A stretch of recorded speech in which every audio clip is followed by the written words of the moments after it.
By then the air-sea rescue was real good. We used to have 3 rescue planes, one on each corner of Japan and one at the bottom, and 3 subs out there too. So the war got more civilized in the one sense from our point of view. They came around and said they needed one more pilot, so I said, okay, I'll go. And it was Sunday, and I didn't go to church that morning, went flying.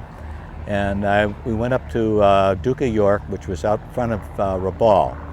And we dive bombed, dropped our bomb. We were strafing the airfield, and I remember I was shooting at an outbuilding, and all of a sudden my engine quit, so I assumed somebody shot my fuel line out, because it just, boom, dead.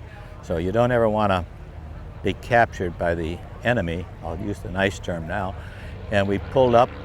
I pulled up because I had a lot of speed and headed for the water. And as I pulled up, I pulled my emergency IF on, which unfortunately didn't work, but that didn't matter. I had 3 buddies, actually. So I go out to the water, and I'm finally get in there, and I had to, you know, you're trying to tell people what's going on, but all of a sudden the water's there, and boom, I hit the water.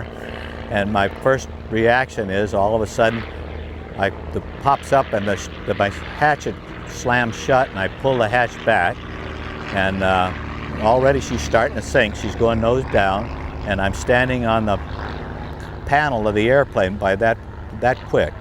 And I could hear the people talking, so I picked up my radio, and I said, I'm okay. And I started to get out of the aircraft, and I forgot to unplug the cord, and I jerked my head, and I jumped over the side, kind of paddled away. And my parachute had a lot of air in it, and it keeps pushing your head under the water. And I got the bottle, popped it, and that thing just comes, whoom. Great, just works like you're supposed to. So I climbed into the thing, you know, and then I paddled around, picked up my gloves, picked up my flight helmet. I guess I was checking things, and all of a sudden I realized it was dripping blood, you know. I didn't think about it. I said, I saw something was happening. And finally I figured out I'd been injured in the crash. And so I took the kit out, took a Band-Aid and stuck it up there. And not really much aware of it. And then I got my little paddles out and started paddling away, you know, like this from the island. And what happened is I guess they were shooting at me from palm trees, because you could hear the shots as they hit the water. You get the ping. And I didn't realize that's what it was at first. I was trying to figure out what it was. So then I got out of the boat and paddled and pulled the boat after me. And the guys were wondering what the heck I was doing, because they were circling over me. And then the next shift, you might say, come in of 4 aircraft, and they circled over me, and they all had bombs.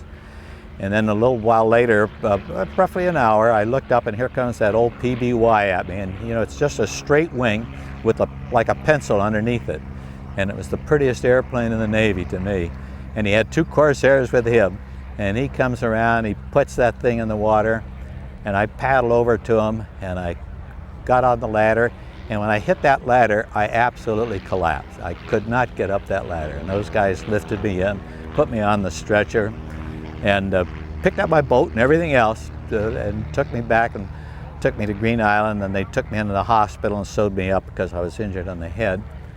And back then they had medicinal brandy in the Navy, and they used to put 10 bottles in a carton.